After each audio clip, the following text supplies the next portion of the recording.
चोरी का फल। किसी गांव में एक किसान रहता था।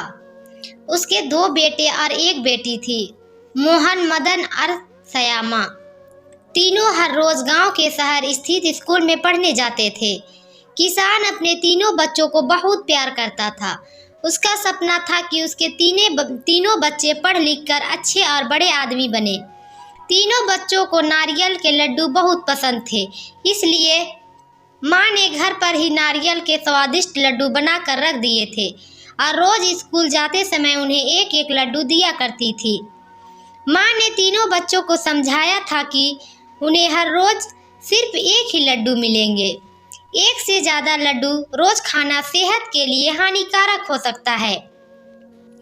माँ ने उन्हें ऐसा डराने के लिए कहा था ताकि लड्डू ज़्यादा समय तक चले, कुछ ही दिनों में खत्म ना हो जाए। एक दिन घर पर कुछ मेहमान आए। उनको लड्डू देने के लिए जब माँ ने लड्डू का डिब्बा खोला तो वह दंग रह गई। उसमें से आधे से अधिक लड्डू गायब थे। माँ तुरंत समझ गई कि उसके बच्चे लड्डू चोरी करके खा रहे थे। माँ ने ये बात किसान को बताई। किसान को यह बात सुनकर बहुत दुख हुआ।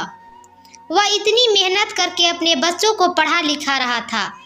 उसके बच्चे यदि चोरी जैसा गलत काम करना सीख रहे हैं तो उसके लिए बड़े शर्म और दुख की बात थी। किसान के लिए यह पता लगाना बहुत मुश्किल था कि उसका कौन सा बच्चा लड्डू चोरी करके खा रहा है। फिर अचानक किसान को एक तरकीब सूझी।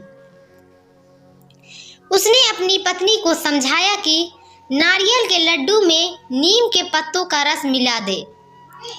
किसान की पत्नी को यह तरकीब अच्छी लगी और उसने ऐसा ही किया। दोपहर के बाद जब तीनों बच्चे स्कूल से लौटकर घर आए तो माँ ने उन्हें खाना देकर गाय को चारा डालने के लिए घर से बाहर चली गई। कुछ ही समय बाद किसान का दूसरा बेटा यानी मदन घर के मुख्य द्वार पर आया। उसने दरवाजे पर ही सब खाया पिया उलट दिया।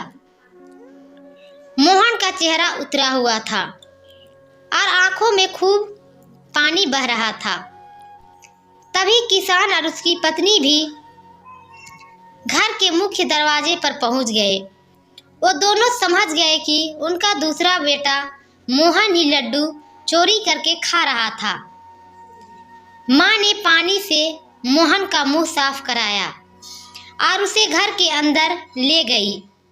किसान ने बड़े बेटे मोहन और छोटी बेटी श्यामा को मदन की करतूत बताई। उन्होंने भी पिता को बताया कि मदन हर रोज स्कूल के रास्ते में पड़ने वाले बगीचे से फल चुराकर खाता है।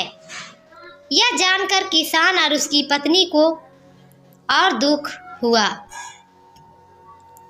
किसान ने क्रोधित होते हुए यह कहा कि कल से मदन अब स्कूल नहीं जाएगा। वह मेरे साथ खेतों में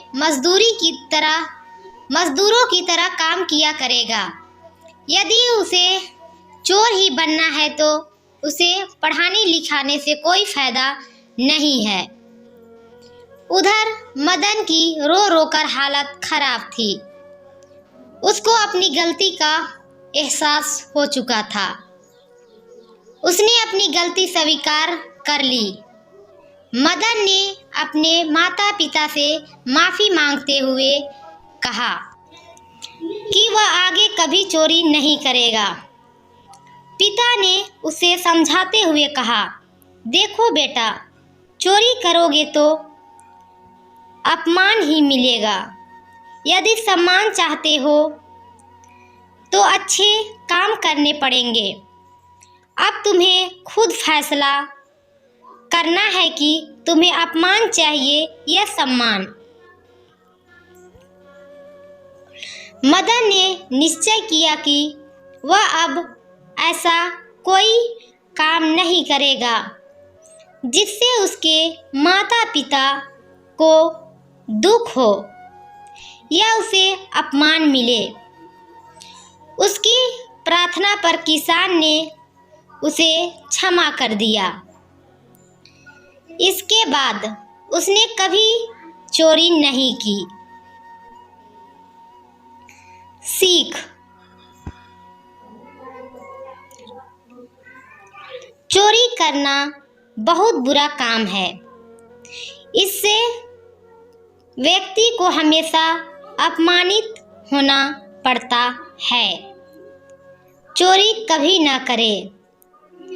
तो ये कहानी सुन के कैसी लगी कमेंट के द्वारा हमें अवश्य बताएं और इसी तरह की कहानियाँ सुनने के लिए चैनल को सब्सक्राइब कर ले। धन्यवाद दोस्तों।